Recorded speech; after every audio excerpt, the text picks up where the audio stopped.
Hello, I'm Michael Morris of Morris Knives right here in Yale, Michigan.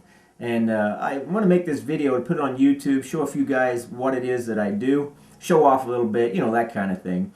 I started in a machine shop in 1980 when I graduated high school, and in 1984, I think it was, I made my first knife out of an old file. One of the old timers in the shop, Paul Briano, grabbed an old file and made a knife out of it, and I saw it, and I went, man, that's really cool, I want to do that. So I made my first knife then, and it was a hit and miss hobby for a long time. Well, about 6-7 years ago now, I made a knife for my brother in Arizona, and some of the guys that I work with said, man, you can make those and sell them out here. There's always a knife and gun show in Michigan. You know what? Every weekend there's a knife and gun show somewhere in Michigan. So I started making knives and selling knives at the local knife and gun shows as a part-time income. One thing led to another. I've been doing it full-time for over 2 years now, and this is what I do. Just to give you the heads up, I use files for 100% of my knives, and the reason why I use files is because of the high carbon content. A file is typically made out of W1 or W2. It's a high carbon tool steel. It's tough, it's very strong, and it's wear resistant. They hold a remarkable edge, and when you think about it, what's the main job of a file but to cut? Well, there's a challenge, there's a difference that there's something that I do to these files before I make a knife out of them, and that is, if you were to take a file off of the shelf and try to make a knife out of it, it's actually, when you buy a file, it is actually so hard it's brittle. I could take a brand new file and smack this bench hard enough and then break it right in half. If you made a knife like that, it would break too easy, to chip too easy. So what we do is we put them in a heat treat oven and we anneal them down to the mid-50s Rockwell. That way they're still tough, they're just not brittle anymore. Then you can make a good knife out of it. As you see, I've got files here, 14-inch files, I got 12-inch files, I got 10-inch files, all used for different knives that I make. And then one of my most favored knives is one that I make out of a farrier's file. I got a few buddies in the area that are farriers. You know what a farrier is. They put the horseshoes on the horses. Well, when they're done with these, they give them to me, and I make knives out of them. We'll go over that in just a moment. But what I'm going to do right now is show you the basics, the very basics on how I make a knife in the first place. Shall we? First thing you want to do when you make a knife out of a file, after it's tempered, of course, is you want to make sure that the knife doesn't have any of the rough cutting file edges left on it. Well, I'll just use this belt right here. What we're going to do first is we're going to remove the coarseness of the file.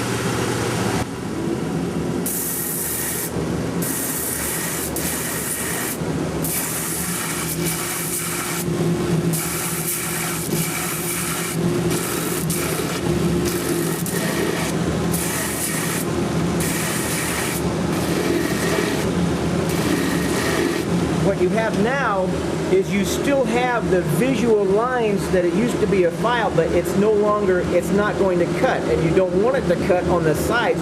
Otherwise, when you put it into your leather sheath, what it's going to do? It's going to destroy your sheath after a while. So now that we've got this basic shape, the basic file itself all smoothed down, now we're going to cut it to length. We're going to mark this to the length that we want to make it. Of course, we're going to make a little 6-inch cutter out of this one. Okay,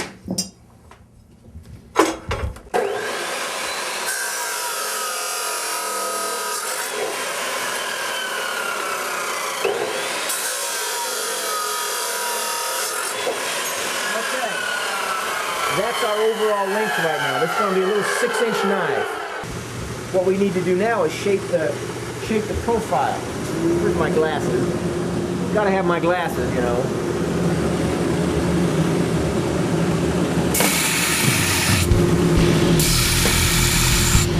You want to keep some water close because as these are tempered, you want to make sure that you don't overheat that steel. If you overheat the steel, it's going to affect your temper and it's not going to have that same tough cutting edge any longer. It won't hold a cutting edge.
Okay, what we've done is ground in the basic shape. Now, you saw me put this finger groove in here. What I'm going to do now is take this little barrel sander and clean that finger notch out.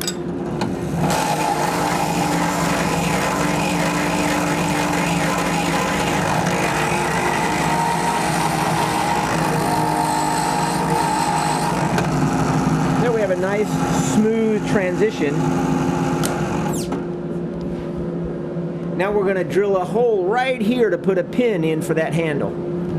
Even though the file has been softened down a little bit to where it's not as hard and brittle as a normal file, it's still significantly tough. It's very tough. So we have to use a carbide drill bit. Otherwise, you could never drill down through it with a standard twist drill.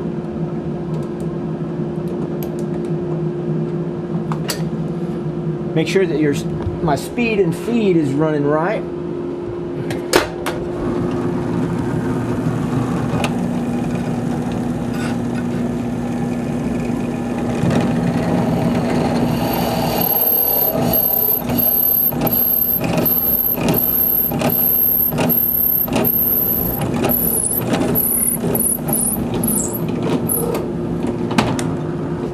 Now we've just drilled a hole through that file steel with a carbide drill.